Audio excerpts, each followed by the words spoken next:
Aliens are out there, but a new study suggests that they are more rare than we think. The research raised eyebrows because it suggests humans are extraordinarily special, despite the fact that the galaxy is stuffed with so many planets. According to a new analysis from scientists at the University of Nottingham in England, we don't have a lot of alien company.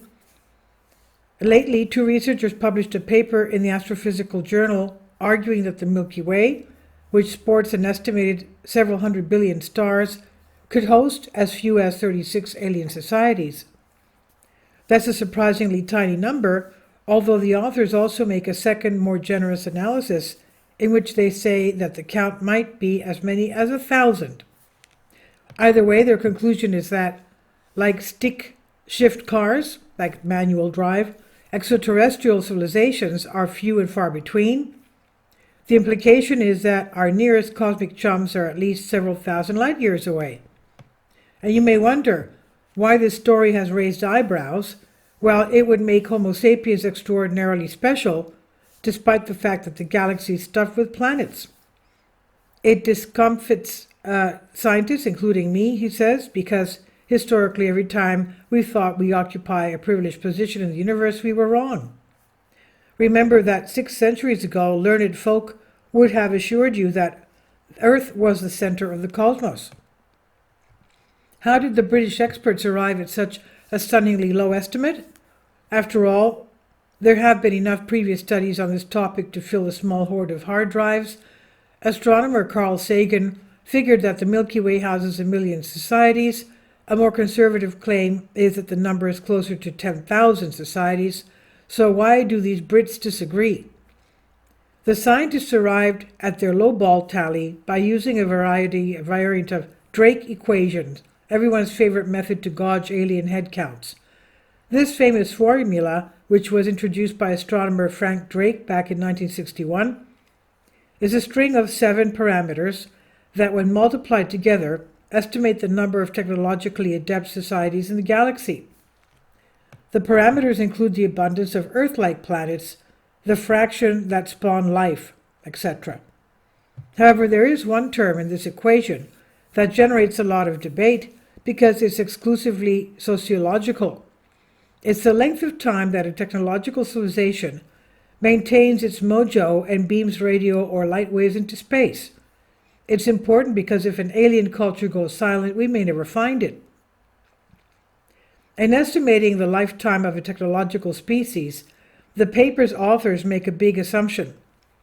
They note that humans have been beaming signals into the ether of space for about a century. That's fair enough, but then they invoke something they've coined the astrobiological Copernican principle, what others modestly call the principle of mediocrity, and say that the universe is engaged in a massive Simon Says game. Whatever we on Earth have done, the rest of the universe has imitated perfectly, they assume.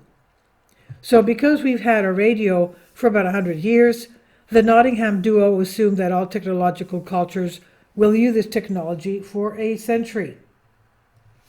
But then they'll stop and radio will go to the way of the buggy whip. Radar, broadcast television, Wi-Fi, and all these uses for radio will disappear, and the aliens will move on to some other unspecified technology. But you might not have any problem with that assumption. After all, we don't know how long radio technology will last here on Earth, so it's tempting to take our own experience, which extends for just a century, and apply it to everyone, but that's dicey. Would you say that?